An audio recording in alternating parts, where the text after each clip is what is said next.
दिक्कत तो इसी बात की है ना कि जिस भाषा का ये लोग इस्तेमाल करते हैं, राजनीति में मतभेद होंगे और वो स्वाभाविक है। और भारत जैसे लोकतंत्र में जहां पे इतनी विविधताएं हैं, जहां पे इतने राजनीतिक दल हैं, हर किसी का अपना पक्ष होगा, हर किसी का अपना मत होगा। पर अगर मतभेद की परिभाषा शब्दों की मर्यादा को गिराना है तो ये कतई भारत जैसे लोकतंत्र के लिए उचित नहीं है और मैं कतई इसको स्वीकार नहीं करता हूं। मैंने हमेशा कहा है कि राजनीति में भाषा की मर्यादा का पालन करना होगा और भारतीय भाषाओं की खूबसूरती है भैया। इतना बढ़िया शब्दकोश है भारत की हर भाषाओं के पास कि आप बड़े से बड़े विवादित विषय को बड़े से तीखा वार आप मर्यादित शब्दों में कर सकते हैं।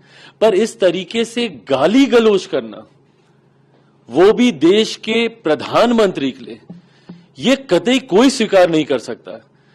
भाई मेरे प्रधानमंत्री हैं, वो हमारे देश के प्रधानमंत्री हैं। वो अगर आपको उनके किसी विषय को लेकर ऐतराज भी है तो आप अपने पक्ष को रखिए ना, पर मर्यादित होकर उस पक्ष को रखिए।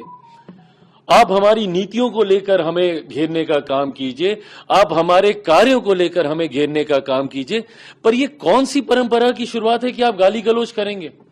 इसको कतई कहीं नहीं स्वीकार किया जा सकता।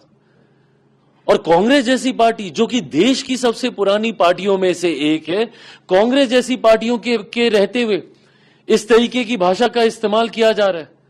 और किस तरीके का गाली गलौज, मतलब ये गली में नुक्कड़ के गुंडे ऐसी भाषा का इस्तेमाल नहीं करते।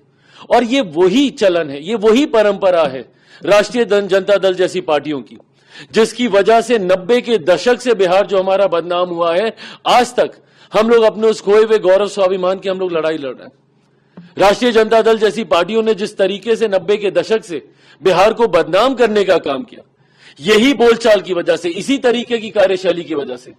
सोचिए, ये इनके कार्यकर्ता हैं जो प्रधानमंत्री के लिए मां बहन की गालियों का इस्तेमाल कर रहे हैं। ये कार्यकर्ता है कि ये गुंडे हैं आपके भैया? और ये वही लोग हैं जिन्होंने 90 के दशक में किस तरीके से अपराध, हत्या, लूटमार, डकैती, बलात्कार जैसी घटनाओं को चरम सीमा पर ये लोग लेकर गए थे। जो व्यक्ति गाली गलौज खुलेआम खुले मन से कर सकता है, राजनीतिक दल के वरिष्ठ नेताओं के सामने कर सकता है, वो सोचिए वो अपने घर में, गांव देहात गांव में जाके वो क्या कर रहा होगा। किस तरीके की राजनीति राष्ट्रीय जनता दल और कांग्रेस जैसी पार्टियां करना चाह रहे हैं। और जब चुनाव आता है, इस तरीके से भाषा की मर्यादा को ये लोग गिराने का काम करते हैं।